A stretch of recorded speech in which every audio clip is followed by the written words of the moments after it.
when it happened, I got into adrenaline mode. Yeah.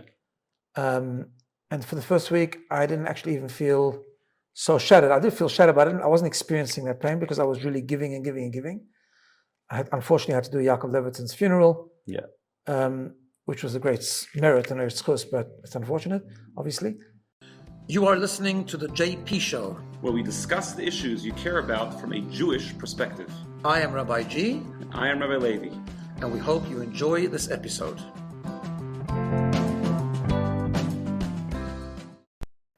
Welcome to another episode of the JP Show. Welcome back, everyone. It's been a while. I hope you enjoy this episode. We're back with another BINA year, all ready and pumped up to make it a fantastic BINA year. Just want to ask you before we begin, wherever you're listening to this podcast, subscribe, leave a review. And also want to mention at the beginning that this show this week is sponsored by an anonymous donor who wanted to sponsor the show in memory of Yaakov ben Tzvi HaLevi Hashem Yikom Domoy, the Kodesh, the sacred person, holy person, the martyr, one of the victims who fell on December the 14th, Yaakov Levitan, who worked with us very closely for many, many years, and one of the BINA fans just wanted to do a few episodes in his memory. Also, if anyone has any questions, please feel free to email us. The email will be in the notes. And here we go.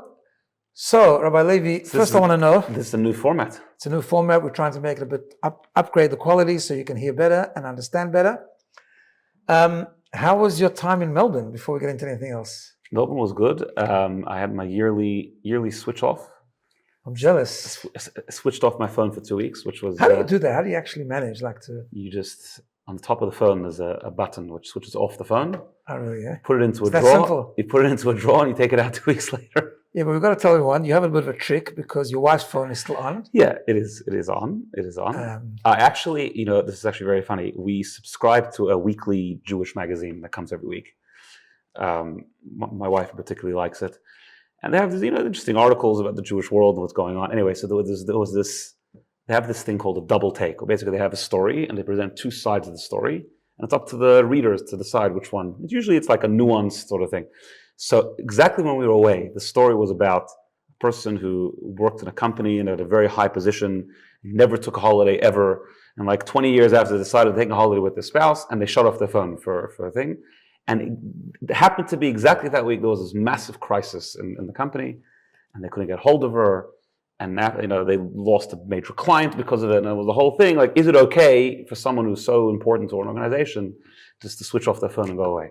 So I thought, like, did you write that into the magazine? Was that you? Like, was that your subscription? Was that your entry? So I thought the reason why I'm different is because my wife's phone is on. So if there's ever an emergency, and you actually post. I saw your post before you went away. If there's an emergency, call Chaya. That's right, exactly. So there's always. I think it was once or twice I needed you for something. So I think if there is a backup plan, I think it's okay. Yeah, no, for sure. I think it's not okay. It's important. I haven't done it. I'm happy you went to Melbourne. But you went to Melbourne after December the 14th, and I was very busy, and I got involved in a lot of communal mental health response stuff, and haven't really had a break. But I'm still pumped up and ready to go. Yeah. Because I think that's what we need to do. I thank you for this past Shabbos. You took over here, and I had a break, which was great. Yeah. I did go to Melbourne for 2 days. It was okay. I mean, sort of a break. But we'll find a way. Either way, we're back. And we're back after what has been a very, very difficult time for our community, for the Jewish world, specifically our community. We've never had something like this before. The Jewish people have had this for 2,000 years. But as much as we do feel when another community is attacked, and for sure Israel, for sure, October 7th was definitely, very painful time and has been since then. But there's something to the fact that when it happens in your own backyard, at the end of the day, we are human, and when it happens so close to home, there's something particularly deeply troubling about it. I don't know if we should feel guilty about that. I think we do. Again, we definitely feel the pain when anything happens to any Jew anywhere, very, very deeply. But there's something different when it's down the road and when it affects people that you know very well. Well, number one, it's very close to home, people are very close to us, some of them. And I think there's another aspect to it. Obviously, we were shattered after October 7th. We were for a while. But we know that Israel exists in pain. We expect it, unfortunately. We conditioned to that a little. We never expect something October 7th. No, obviously not. But I think here it's a different Australia. It shattered our world, really. We convinced ourselves that we're okay here and we can be secure here. But we did. And people, I've heard from a lot of people, as we all know, Australia is a very, besides South Africans and others that are here, Australia is a very Holocaust survivor community and children of Holocaust survivors. And the sentiment I'm hearing a lot is my grandparents or my parents came here for the safety. And it worked for a few decades and then it didn't. Yeah. So that's hard. Yeah, and it was definitely very, very tragic. The lives that were lost, families that were affected, the injured. Yeah, it's just been, it hasn't been great, to be honest. I think it just hasn't been great. How are you doing? Like, how do you feel like you're going? So I normally don't do this, and I don't want to, but not great actually, to be honest. I mean, I'm getting better. I'm getting stronger. Yeah. I'm definitely connecting to some of the foundational Jewish principles which are helping me. Because at the end of the day, that's the only thing we can do. Obviously, everyone has to get the help or talk to people that they need to talk to. We've heard from experts. Processing is very important, but so is resilience very strong. So I'll be okay. But Hashem. But it has been tough. I'll share an interesting thing since you're asking. When it happened, I got into adrenaline mode. Yeah. And for the first week, I didn't actually even feel so shattered. I did feel shattered, but I wasn't experiencing that pain because I was really giving and giving and giving. Unfortunately, I had to do Yaakov Levitan's funeral. Yeah. Which was a great merit and a schus, but it's unfortunate, obviously. Family, people reaching out to other people. I mean, as we all were. And a strange thing happened that the first Shabbos came, the Shabbos morning, and we were in shul, and you were the chazan. And as soon as you started, I was sitting in my place, and I just realized that's it. I can relax now. Yeah. And then it hit me. Yeah. Which is interesting because Shabbos is not really a time you're supposed to cry or fall apart. But we're not perfect. We're all human. Yeah. But actually, it was very good. It was actually I understood later when I sort of explored the whole trauma thing that actually you need to feel it. You need to process it. Yeah, you need to. I mean, we know that from the Gemara and the Talmud that grief needs to be processed and expressed. But I didn't allow myself to do it until I had nothing else to do for those couple of hours. I mean, I was davening, but it came through in the davening a lot, and I had my own little cry and my own little sort of processing few moments, but it was actually very good. But at the end of the day, we have to feel it, but we can't be defined by it. Yeah. And that's what we do as Jews. We have to move forward and we have to grow.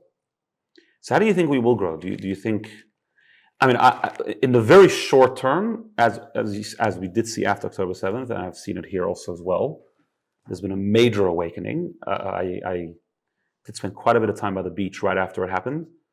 People haven't put on tefillin for 40 years, put on tefillin, doing mitzvahs, helping each other out.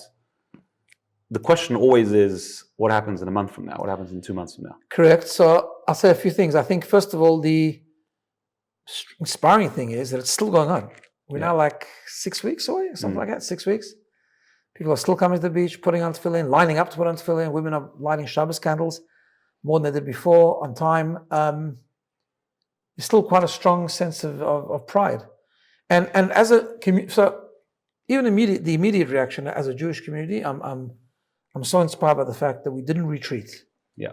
We didn't say, I mean, maybe there's a few individuals that were scared, but I mean, there is a fear, there's a big topic of fear going on, but people are very strong, and they came to the 8th night of Hanukkah, and they came the other night to the big Shloshim. There was an upper house, so people watched it, hundreds. I mean, I met so many people that just watched it at home, not because they were scared, just because it was hard to go out. And or they weren't tickets, whatever, but people are proud. We're not going to give in, and we pride. We are proud Jews, and we're going to be proud Jews, and I'm not going to give up my Magen David or my mezuzah or whatever the case is. That's very inspiring. It's a challenge to keep it, and I think that's what we really need to I think we've mentioned this before, and I mentioned this the other day in a small setting. The book of Esther in Megillah, it says that these days should be remembered and actioned. In Jewish tradition, remembering is really important, but it's not enough. We have to action it. We have to come out of here stronger Jews in action, not only in belief. Belief is very important. Inspiration is very important. Inner pride is very important. Jewish pride is it's all very important. But nothing is important as action. Action is how we change. Action is how it's cemented. And action at the end of the day is how we connect to God. Yeah. In fact, the word mitzvah, as Mr. Albanese himself said the other night, although he got it a bit wrong, I have to say, he said he heard from a few rabbis that mitzvah, it can be translated as connection, where people connect with each other. That's the part he got a bit wrong. It's actually mitzvah. It's also true. It's also true. You do connect to other people with certain mitzvah, but it actually is also God. Sorry. Between us and God. Between us and God, and each mitzvah connects us with God. Yeah. So we are God's people. We are proud Jews, but we have to do things that connect us to God in a very real way. And it's doable. I think everyone takes on another mitzvah. Everyone just does something extra. We could do it. We could. We have to keep it up. We do.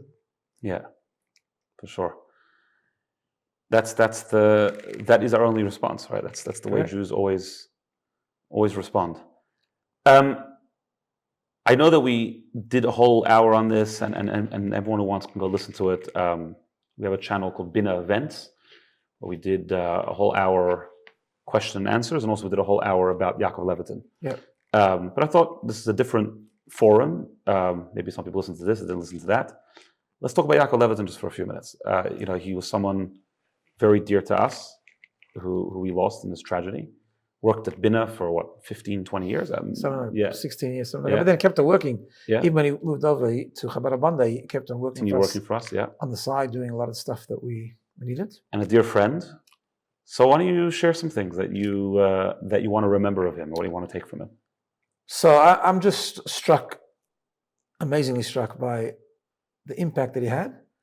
And I think the most powerful impact that he had is that he helped so many people quietly and one by one. Yeah. He's talking about connection. His power of connection with people was amazing. I said this a number of times, but we had a copy machine person that just wasn't. We have a copy machine. Sorry, we have a copy machine person who services our copy machine, Chabad Bondais, and Rabbi Moss as well. I found out because still from the days Rabbi Moss used to work with us together in the same office. Yeah. And he became not just a copy machine. He wasn't just a service provider. He became really close with Yaakov, a Lebanese guy, Lebanese Christian, name's Abdul. I'm sure he doesn't mind me saying so. And when I told him that Yaakov had passed away, he started to sob on the telephone. And he said he must come to the funeral. And he came. And the same thing is with the cleaner here, and the same thing is with so many people. People who... Car mechanic. Car mechanic is devastated. The cleaner is devastated. Yeah. It's unbelievable. And he helped people. I've met so many people that he did things for. And he really made a difference in people's lives, person by person. Also, he was incredibly communally minded. Yeah. And he helped so many different institutions with things that they needed. Like he was very good at technology and very good at structures and systems and all that, very meticulous. And it was just amazing. Another thing I would say is, how did that come about with him? He wasn't trained in any of these things, actually. That's the truth. He had an unbelievably curious mind. So if there was something needed to be done, in fact, sometimes we used to have a little bit of a tense conversation about these things, because I would say, let's call someone and just get it done. And he would say, I can work out how to do it. Yeah. Which was, of course, slow, but it was cheaper. Yeah. And he wanted to save money, but for the institution. But he would say, I'm going to research it. There's lots of people. He research it, he'll go online, he'll figure it out, he'll get a YouTube video, anything. It doesn't matter what it was. And he became so clever in so many different things. Like he became skilled in various different areas, which was incredible. And I think it's a good lesson, like just to have a curious mind in general, like to want to learn things. To want to learn ideas. And not be stuck in what you think you know. To willing to grow. And he would shout at me sometimes because I relied on him. I became very dependent on him, even like stupid things that I use a cotton machine to make a double-sided booklet with a staple. I get lost in technology, so I'd say, I would do this. And he would say, come on, if you can learn a page of the Talmud, you can figure out how to do this, right? If anything went wrong with my phone, I called Yaakov. But he would say to me, just try, like just experiment. And then once in a while, when I would actually find the strength to do that, I would call him up and say, I'm really proud of myself. I just did this myself. I didn't even ask you. Yeah. We had that joke. But it was just an amazing thing. At the same time, he put a lot of time into this. We had an amazing time for his family. He was an amazing family man. Yeah. Also a very big lesson. You can get involved in community stuff, helping others, but you also got to help your family. Yeah. And be there for your children and your wife. And it's just amazing. Yeah. I mean, you mentioned this briefly now, but like what I've been thinking about, I think the most, is doing so much, but always behind the scenes. And his brother-in-law called me up like a week after he was killed, and he asked me if we have any photos of him. The family's trying to gather photos of him, and actually after like looking for a little bit, I actually had to tell him we actually don't have any photos of him because he was never in front of the camera. He was always behind the camera. No, he didn't want to be. Yeah, he refused to be photographed. It wasn't he would take pictures, but he wouldn't. Yeah, correct. I had the same thing with actually a journalist from some newspaper called me up to want to know about Yaakov a little bit. Yeah, because they heard that he worked for me or whatever. And then said, could you send pictures? I couldn't get a hold of his wife, and I actually didn't send. I don't have any. Yeah. Which is an amazing, it's so antithetical to the world today. The world today, when you eat lunch, you have to post it on Instagram. He hated social media. That's right. He was not on social media. He never posted anything on social media. He helped us in the beginning set up the BINA social media, which we need, of course, just for, to publicize. But like he hated the publicity. In fact, I haven't posted since December the 14th. Yeah, I mean, I'm going to start because we're starting a new term and all that. But I just it was just so not opposite of what he was, right? And I don't want to use it because I just haven't posted. Yeah, been really busy, but I just haven't posted. Yeah, he's all powerful things, and it's very painful to think that he's not here. But I think in Jewish thinking, we on some level accept God's will, and the only thing we can do is learn from him and all the other amazing people that we lost. Each one of them had their own story and their own amazing life. And that's what we are taught, that tragedy is terrible. We don't pray for it, we don't want it, we don't understand it. But we have to have faith, we have to accept it, and also we have to give it as much meaning. We don't want it, and we can live a life of meaning without it. But God has his plan. What we can do is we can find meaning. And that's why King Solomon actually says, that those who are alive need to take to heart, they need to learn lessons, they need to absorb the legacy. And that's how you give eternity to the soul and to the person. I was actually just listening to a podcast, someone who went through a horrific tragedy. And they were saying how there's this 5 stages of grief, right? Sure, you're very well, I can't remember exactly what they are, but everyone knows what they are. They said that their therapist told them there's a 6th stage, and that's giving it meaning. Giving meaning. Which you can't actually do at the beginning. I think it's actually specifically at the end, first you have to mourn and feel the sadness. Actually, the first, in fact, it's even before mourning. In fact, one of the stages, because the 5 stages of grief are actually quite in parallel. In line with Jewish prescriptive system of mourning. Yeah. And the first is shock. Yeah. And we don't even sit shiva until the funeral. Yeah. It's called, the first part is called onen. You just be, and you just take care of the funeral arrangements and that, but you don't do anything because we're shocked. And then there's grief and there's crying and there's, But eventually, you turn towards meaning. Yeah. And that's our job now. That's why we have to. These are 15 holy, precious souls, and we have to give it meaning. We have to give them meaning, and we have to give their neshama. And that's what they want. Absolutely. We believe that they're in the world of truth, as we call it.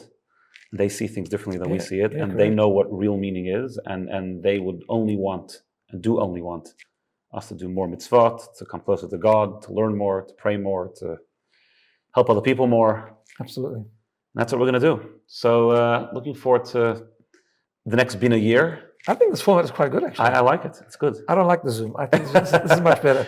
Real connection. Connection is also important. When you go through a tough time, we have to connect in a more meaningful way. Exactly. We should mention, by the way, that myself and Rabbi Levi and Rabbi Moss are going to do an event this coming Sunday night. Yeah. Maybe we'll put the link in the show notes. Yeah. And also about this, responding to questions, where do we go from here? And other than that, we're about to enter hopefully a fantastic BINA term, so stay tuned. Yeah, wishing everyone only good things and happiness. I'll see you next time. All the best.